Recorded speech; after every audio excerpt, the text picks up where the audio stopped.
there's an extensive process to designing a jersey. Obviously, once you have your design partners and your apparel partners on board, they contribute a lot. You have to pick, in the ISL we have 3 colors. We have a home and away and a third kit, which is a very normal practice in football around the world.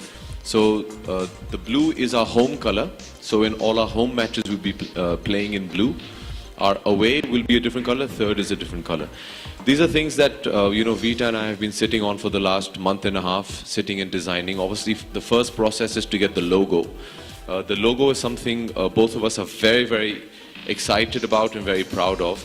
Vita was very clear when we first started sitting down with the design team to design the logo about what it should represent. We wanted it to be very Indian in nature, and we wanted a symbol that represented Chennai and Tamil Nadu as well.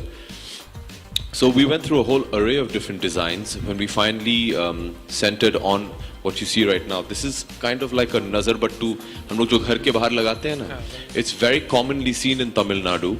It's to ward off the evil eye and to seek good vibes, positive vibes and blessings. Just a correction, I didn't win the league. The Jaipur Pink Panthers won. I just owned the team and they've done everything. I did absolutely nothing apart from shout like a maniac from the sidelines.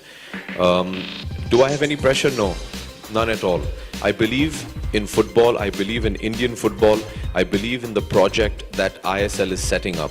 A lot of us on this dais today are very excited about the grassroots program that we've put together.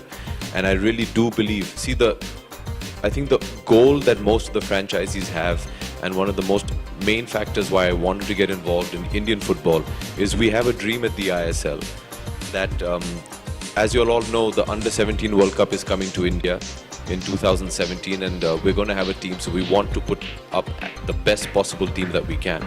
And obviously the dream is to qualify for, the football FIFA World Cup. And that is a dream I think everybody over here believes in, and that is going to be imperative to drive and inspire the kids to get involved in the grassroots program.